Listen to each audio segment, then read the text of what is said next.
बिस्मिल्लाहिर्रहमानिर्रहीम। अस्सलाम वालेकुम। उम्मीद करती हूँ आप सब खैरियत से होंगे। मैं समीना गुल अपने किचन में आपको खुश आमदीद कहती हूँ। आज मैं आपके साथ खीर की बहुत ज़बरदस्त रेसिपी शेयर करने लगी हूँ। जैसा कि आपको पता है ईद आने वाली है और खानों के साथ मीठा भी हमारे घर में लाजमी ही बनता है।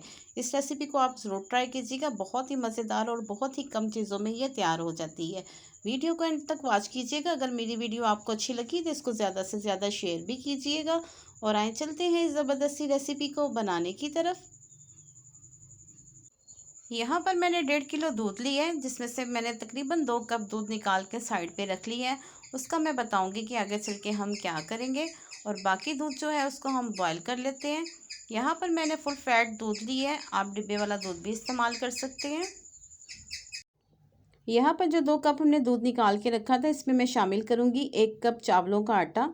मार्केट से बड़ी आराम से मिल जाता है, अगर नहीं तो आप चावलों को बारीक पीस के ग्राइंड करके इसका आटा बना सकते हैं बड़ी आसानी से। यहाँ पर मैं शामिल करूँगी 1/3 कप खुश्क दूध है, आप किसी भी कंपनी का दूध इस्तेमाल कर सकते हैं। अब इसमें जाएगा वनीला कस्टर्ड का 1 चम्मच। इससे इसका खीर का टेस्ट बहुत ही ज़बरदस्त होता है और बहुत अच्छी खुशबू भी आती है। अब इन सब चीज़ों को हम अच्छे से मिक्स कर लेंगे ताकि इसमें कोई लम्स कोई गुठली वगैरह ना रहे। अच्छे तरीके से हम इसको सारा मिक्स करेंगे। यहाँ पर दूध को बहुत अच्छे तरीके से बॉयल आ चुका है। फुल फैट दूध मैंने लिया था और इसकी मलाई भी बहुत ज़बरदस्त ऊपर आ रही है। तकरीबन इसको हम 5 से 7 मिनट पकाया है। 5 से 7 मिनट पकाने के बाद इसमें मैंने शामिल की है सब्ज़ इलायची 5 अदद। इसकी खुशबू बहुत ही ज़बरदस्त होती है। अब इसमें मैं शामिल कर दूंगी 1 कप चीनी। आप अपने टेस्ट के मुताबिक कम या ज़्यादा कर सकते हैं। अब इसको हम अच्छे से मिक्स करेंगे मज़ीद 4 से 5 मिनट। झटपट से बनने वाली ये रेसिपी है, तकरीबन 15 से 20 मिनट लगते हैं इसको बनने में और ये बहुत ही मज़ेदार होती है। आप इसको ट्राई ज़रूर कीजिएगा। 5 से 7 मिनट हो गए दूध को पकते हुए। अब एक साइड पे हम चम्मच हिलाते जाएंगे और दूसरी तरफ से हम जो है चावलों का मिक्सचर जो बना के रखा था वो इसमें शामिल करते जाएंगे और मुसलसल हमने चम्मच हिलाना है। चम्मच को हमने बिल्कुल भी नहीं रोकना ताकि इसमें कोई लम्स गुठली वगैरह ना बन जाए, क्योंकि हमने इसमें वनीला कस्टर्ड और चावलों का आटा इस्तेमाल किया है, जिसकी वजह से इसमें गुठलियाँ बनने का खदशा होता है। मुसलसल हम चम्मच हिलाते जाएंगे और मज़ीद इसको हम 10 से 15 मिनट पकाएंगे। मज़ीद इसको 15 मिनट पकाने के बाद देखें इस तरह से इसकी कंडीशन हो गई है, काफ़ी हद तक ये गाढ़ी हो गई है और बहुत ही ज़बरदस्त इसकी खुशबू आ रही है। खीर हमारी रेडी हो चुकी है। इसकी थिकनेस चेक करें। मज़ीद हम इसको थिक नहीं करेंगे। इसके तैयार होने की निशानी ये देखें, इसके बबल्स बन रहे हैं, इसका मतलब है खीर हमारी परफेक्ट तरीके से तैयार हो चुकी है। अब इसमें मैंने शामिल किए हैं बादाम और पिस्ते। आप अपनी मर्ज़ी के मुताबिक कोई भी ड्राई फ्रूट इस्तेमाल कर सकते हैं। अच्छे तरीके से हम इसको मिक्स करेंगे। यहाँ पर मज़ीद इसको टेस्ट देने के लिए मैंने 3 चम्मच चीनी के लिए इसको हम इस तरह पैन में फैला देंगे।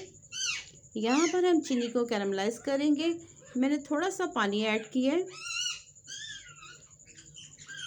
हल्की आंच पे इसको चीनी को हम मेल्ट होने देंगे। ये देखिए चीनी हमारी मेल्ट होना शुरू हो गई है। इसको हमने ज़्यादा डार्क कलर नहीं करना और ज़्यादा आंच हमने तेज़ नहीं रखनी, नहीं तो चीनी करवाहट वाली साइड पे चली जाती है। देखिए बहुत अच्छे तरीके से इसका कलर भी आ गया और चीनी भी हमारी मेल्ट हो चुकी है। इससे ज़्यादा मज़ीद हम इसको नहीं पकाएंगे, आंच को हम बंद कर देंगे। अब जो हमने खीर तैयार करके रखी थी कैरामलाइज़ की हुई चीनी इसमें शामिल कर देंगे। चीनी में पानी हमने इसलिए शामिल किया था, ये देखिए कितनी सॉफ्ट बनी है। जब इसको हम खीर में डालेंगे ये बिल्कुल भी हार्ड नहीं होगी।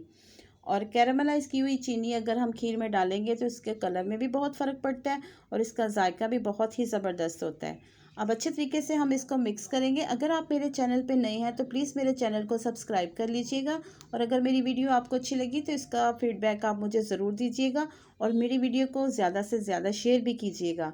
अच्छे तरीके से इसको मिक्स करके मैं आपको डिश आउट करके दिखाती हूँ।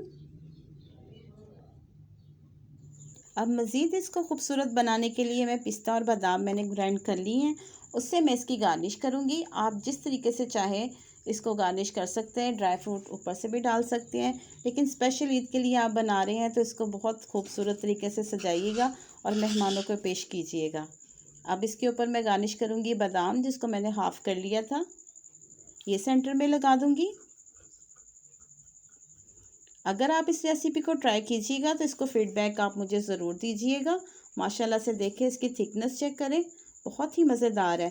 उम्मीद करती हूँ आपको मेरी रेसिपी पसंद आई होगी। अगर मेरी रेसिपी आपको पसंद आई, इसको लाइक, शेयर और सब्सक्राइब ज़रूर कीजिएगा और साथ लगे बेल आइकन के बटन को ज़रूर प्रेस कीजिएगा ताकि मेरी हर आने वाली वीडियो का नोटिफिकेशन सबसे पहले आप तक पहुंच सके। अल्लाह पाक हम सबको अपने हिफ्ज़ ईमान में रखे और अल्लाह पाक हमारे रिज़्क़ में बहुत बहुत इजाफ़ा दे। मुझे अपनी दुआओं में याद रखिएगा, मैं आपको अपनी दुआओं में याद रखूँगी। मुझे दें इजाज़त, मिलते हैं अगली मज़ेदार रेसिपी के साथ। अल्लाह हाफिज़।